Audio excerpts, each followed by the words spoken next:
Olá pessoal, tudo bem com vocês? Paz de Cristo a todos. Nesta aula de Química Analítica e Instrumental, nós vamos falar a respeito dos métodos que existem dentro da Química Analítica. Nós temos de um lado os métodos clássicos e de outro lado os métodos instrumentais. Como a disciplina chama-se Química Analítica Instrumental, nós vamos direcionar os nossos estudos para a parte instrumental. Mas é claro que, para que nós possamos estudar a parte instrumental propriamente dita, nós temos que fazer um comparativo com a parte clássica, com os métodos clássicos. Só retomando, dentro dos métodos clássicos, nós podemos citar, por exemplo, a gravimetria, a volumetria, são exemplos clássicos, de métodos clássicos. Agora vamos citar alguns exemplos de métodos instrumentais. Por exemplo, nós temos uma análise espectrofotométrica, ou ainda, como queira, uma análise potenciométrica. Existem várias técnicas, Bom, como o nosso estudo é a parte instrumental, vamos falar um pouquinho a respeito da análise espectrofotométrica. Essa análise ela é baseada no princípio da espectrofotometria. E como o próprio nome sugere, fotometria, fóton lembra luz, lembra energia, lembra radiação. Então, a análise espectrofotométrica, que é baseada no princípio da espectrometria, funciona basicamente da seguinte forma. Você tem lá o seu aparelho, o seu espectrofotômetro, você tem a cubeta, e aí você vai lá e coloca a sua amostra na cubeta. Essa amostra, por sua vez, apresenta o analito, que é a espécie de interesse. Como que funciona? Esse aparelho, ele vai emitir uma radiação. Literalmente, ele emite uma radiação. E aí, parte dessa radiação retorna ao aparelho. E pela diferença entre aquilo que foi emitido e aquilo que retornou ao aparelho, nós conseguimos mensurar o quanto que foi absorvido pelo analito. Isso é o princípio da espectrofotometria. Então, é uma noção intuitiva.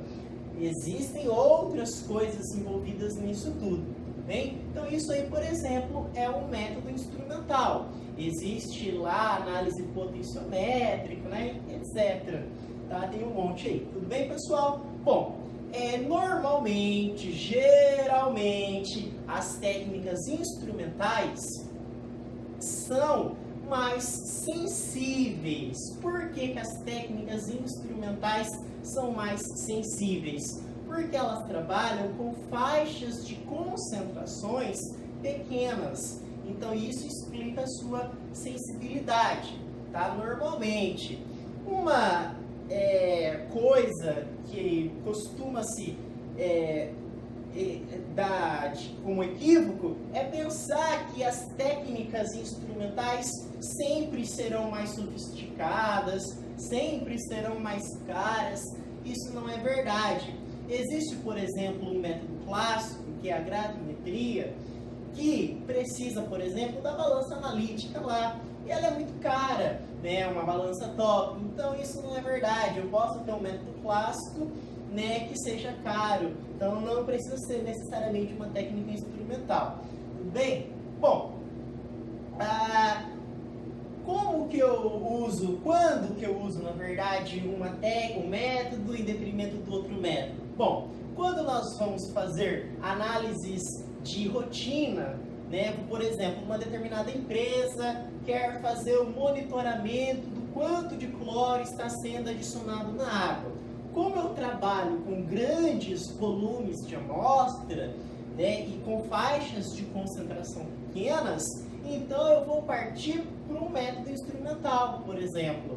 Agora, se eu quero fazer uma análise esporádica, vez ou outra, ver se um determinado poço está contaminado com nitrato, Então eu posso fazer o uso de um método clássico, uma titulação, por exemplo, tá? Então eu não vou partir com o método instrumental. O método instrumental, ele é mais utilizado quando eu tenho grandes volumes de amostra e faixas de concentração pequenas. Tudo bem, pessoal? Bom, os métodos instrumentais normalmente são mais caros, são mais robustos, são menos suscetíveis a erros. Tudo bem? Bom, os aparelhos, eles necessitam de uma calibração e também que o operador seja qualificado, tenha um bom treinamento, né, uma boa habilidade, que eu tenha um custo acessível, que eu tenha disponibilidade, tá? Entre outras coisas envolvidas, tá? Bom, deixa eu ver o que mais que nós vamos te falar. Então eu falei basicamente dos métodos, né, dos clássicos, dos instrumentais. Bom,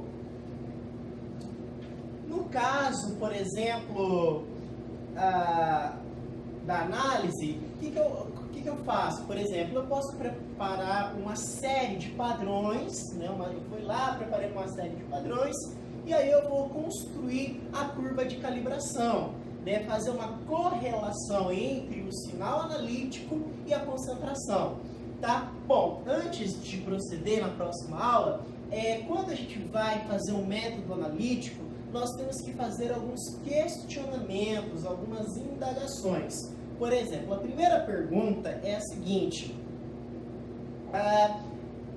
qual é a exatidão que eu preciso para poder fazer a minha análise? Então, eu tenho que ver qual é a minha exatidão que eu preciso. Essa é a primeira pergunta que você deve fazer para a sua análise. Depois de responder a essa pergunta, você faz outra pergunta. Qual é a outra pergunta? É a seguinte: qual é a quantidade de amostra que eu preciso? Quanto de amostra que eu preciso?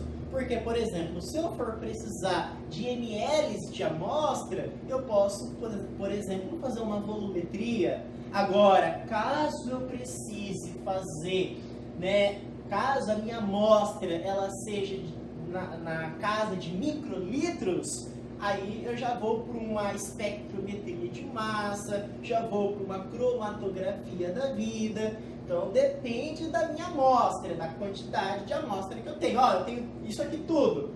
Dependendo, eu posso fazer isso, posso fazer aquilo, entenderam a ideia? Então, o quanto de amostra que eu tenho? Essa é a segunda pergunta. A terceira pergunta é a faixa de concentração que eu vou trabalhar. Eu vou trabalhar nessa faixa, nessa outra faixa, então isso é importante, né? Impreterível que seja feita essa pergunta. Outra coisa interessantíssima é saber quais são os possíveis interferentes presentes na minha amostra. Por exemplo, em determinada circunstância, o potássio pode ser um interferente na análise do sódio. Então aí eu vou partir para um critério chamado de seletividade, que nós vamos ver na próxima aula. Tá? Então você tem que analisar quais são os possíveis interferentes presentes ali. Tá? Bom, e por fim eu tenho que ver quais são as propriedades da minha matriz. Então, só retomando, primeira pergunta: qual é a exatidão que eu preciso para fazer a minha análise? Qual é a quantidade, quanto que eu preciso de amostra para fazer essa análise? Tá? Qual é a faixa de concentração do analito que eu estou trabalhando? Quais são os possíveis interferentes presentes ali? Tá? E quais são as propriedades da minha matriz? Na próxima aula a gente vai falar de seletividade, de sensibilidade, limite de detecção, né? o padrão, a adição de padrão, o padrão interno. Tá? Então a gente vai fazer os cálculos, as curvas analíticas, a sensibilidade analítica. Tá? E é isso, pessoal. Muito obrigado aí pela atenção de vocês. Fiquem com Deus. Forte abraço. Valeu.